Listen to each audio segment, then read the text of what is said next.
Hi అండి, welcome to my channel. ఇక్కడ నేను చూపిస్తున్న రెసిపీ వచ్చేసి ఎగ్ బుర్జీ అండి. ఇది టేస్ట్ చాలా బాగుంటుంది. అలాగే తక్కువ టైంలో త్వరగా చేసుకోవచ్చు. ఎక్కువ కూరగాయలు కూడా అవసరం లేదండి. ఇక్కడ నేను 5 మీడియం సైజ్ ఆనియన్స్ తీసుకొని వాటిని చిన్ని ముక్కలుగా కట్ చేసి పెట్టుకున్నానండి. అలాగే ఇక్కడ నేను 5 పచ్చిమిర్చి తీసుకున్నాను. నేను ఇక్కడ పచ్చిమిర్చి కారం ఎక్కువగా ఉండడం వల్ల నేను తక్కువగా తీసుకున్నాను. మీరు మీ కారాన్ని బట్టి అడ్జస్ట్ చేసుకోండి. ఇక్కడ పచ్చిమిర్చిని నీట్గా కట్ చేసుకొని రోట్లో వేసుకొని కచ్చాపచ్చా దంచుకున్నానండి. మీరు కావాలంటే స్మూత్ పేస్ట్ కూడా చేసుకోవచ్చు. అలాగే నేను తగినంత కరివేపాకు తీసుకున్నాను.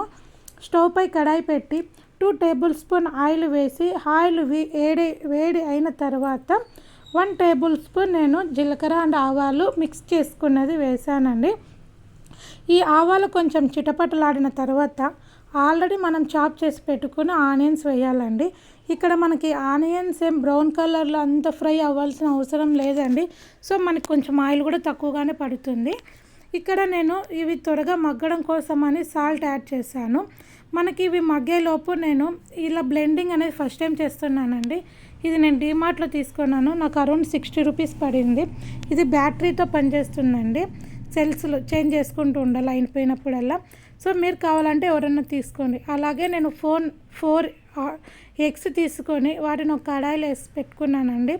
ఇలా బ్లెండ్ చేస్తూ ఉన్నానండి. ఇది స్మూత్గా అంతా మిక్స్ అవ్వడం కోసము నేను ఇలా ఫస్ట్ టైం ట్రై చేస్తున్నానండి. సో ఇలా బాగా బ్లెండ్ చేసి పెట్టుకున్నానండి ఒక సైడు. అంతలోపు నాకు ఆనియన్స్ అనేవి నీట్గా మగ్గిపోయినాయండి. సో ఆల్రెడీ ఆనియన్స్ మగ్గిపోయిన తర్వాత నేను అందులోకి ఆల్రెడీ కచ్చాపచ్చా దంచి పెట్టుకున్న పచ్చిమిర్చి పేస్టు అండ్ అలాగే పసుపు యాడ్ చేసుకున్నానండి. ఇవి రెండు కొద్దిసేపు మగ్గిన తర్వాత నేను ఆల్రెడీ బ్లెండ్ చేసి పెట్టుకున్న ఎగ్ అది ప్యూర్ ఉంది కదండి, అది దాంట్లో వేసాను.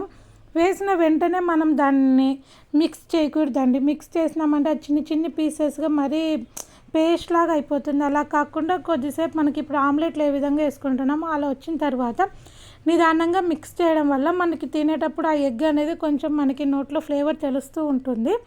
సో అలాగే నేను 5 మినిట్స్ ఉంచిన తర్వాత వాటిని మిక్స్ చేశానండి. మిక్స్ చేసిన తర్వాత మనకి కొంచెం పెద్ద సైజు పీసెస్ అనేవి వస్తాయి.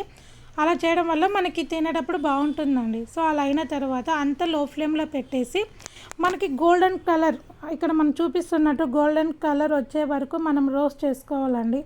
అలా చేసుకోవడం వల్ల టేస్ట్ అనేది చాలా బాగుంటుంది. ఒకసారి ట్రై చేసి చూడండి. మీకు నచ్చితే లైక్ చేసి షేర్ చేసి సబ్స్క్రైబ్ చేయండి. Thank you.